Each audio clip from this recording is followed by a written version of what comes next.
What's going on, everybody? It's Zealous here. Today I'm going to be teaching you guys how to get and use Blender for making like names and stuff like what I have here where it says Zealous. That was made with Blender, and I'm just going to be teaching you guys how to do that. So what you're going to want to do is you're going to want to go and download Blender first of all. And I just realized I say that a lot in my videos.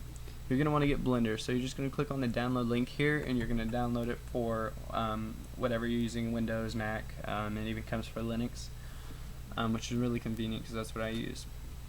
After you get that downloaded and installed, you're going to want to open it, and this is what you're going to see. It might look really confusing at first, but really it's not a big deal. And if you're curious what I just did there, I just pressed N and T. That's what opens and closes these two side ones here.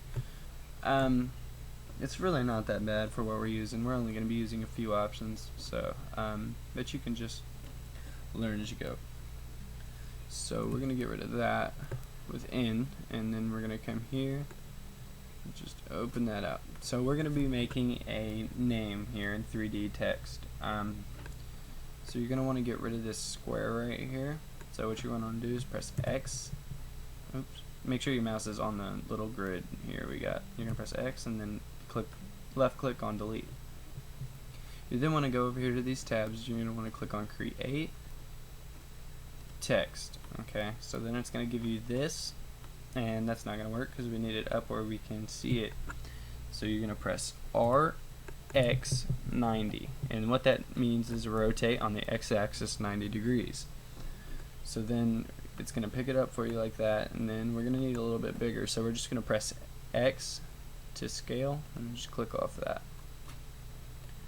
Now from here, your camera, this is your camera. I just zoomed out. If you're wondering how I'm moving like this, all you have to do is click on the middle mouse button, the little scroll wheel, and just click it in and then move your mouse around. Up here is your camera. That's what you see out of.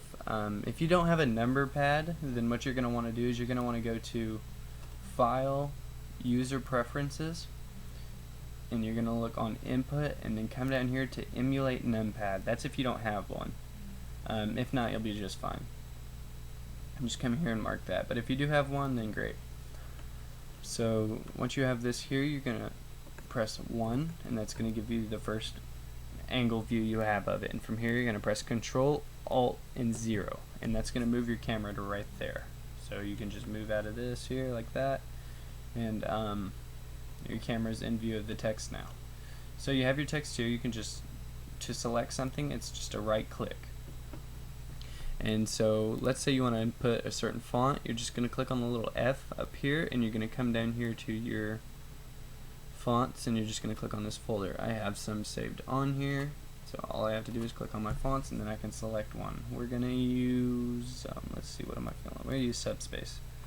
So we have that font on now, and what you're going to want to do to edit anything in Blender, it's going to be Tab. So then you're going to delete all this, and we're just going to put AU Clan. Make sure you guys check out AU Empire on YouTube. That's the clan channel, and subscribe over there. From here, what you're going to want to do is, of course, make your text 3D. So this is not what we want. So you're going to come down here to, and you're going to see extrude, resolution, depth, and offset. So you're going to go here on extrude, and you're just going to click and then drag. It's just going to start to make it bigger. You can make it about right there. It doesn't really matter the size. It's all on you. But once you get that to where you want, you're probably going to want some color. So right up here beside the F, you're going to have a little wheel. You're going to click on that and then click New. And you're going to come down here to your intensity, and you're just going to left click and then drag over. And then on your intensity down here, you're going to left click and drag over to the left. So you should have 1.000 and then 0.000. You're going to click on Emit and press backspace and then 1. So it's going to give you this kind of glossy white you've got here.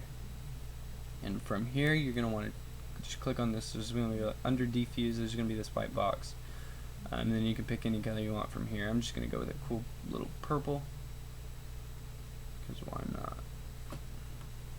That looks pretty cool. And then from here, you've got all that good done. Looking good.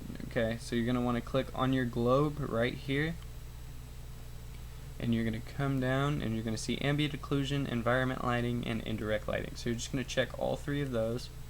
And this just helps with your lighting. And where it says, oh, my bad.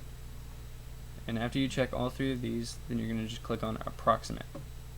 Now from here, to see what you have, you can press F12 on your keyboard, and that's going to render it out for you. So that's what we've got so far.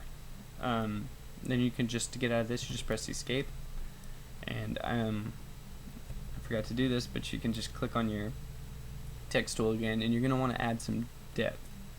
That's just going to give it like this really nice outer layer edge that you didn't have. I'll show you the difference here. So F12, and that'll render it out. And just gives it a lot more of a bubbly kind of effect to it. You're probably going to want this as a PNG unless you're just making it a background just like this, which isn't very cool.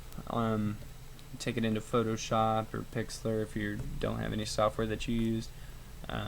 Whatever you use, you can just edit images with.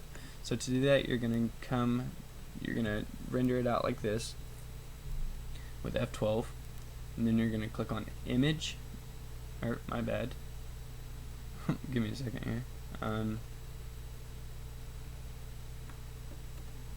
that's my bad. Alright, we're going to escape from that.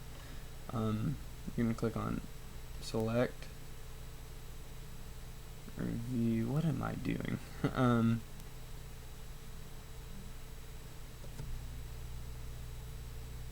Oh, I know what I do. Okay, that was my bad. I just totally blanked out on us there. You're going to want to go click on your little camera here.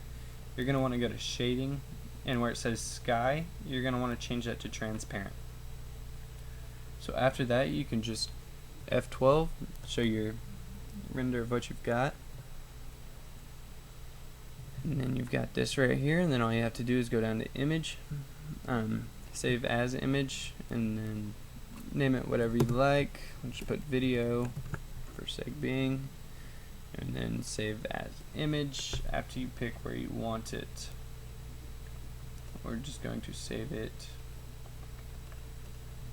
to my desktop. So we'll just click save as image, and then you can minimize this, and you've got yourself a little cool 3D name. Sorry about that. I'll make another video sometime soon on how you can like change the way they're facing and stuff like that. But until then, I'll see you guys next time. Leave a like, comment, subscribe. Thank you.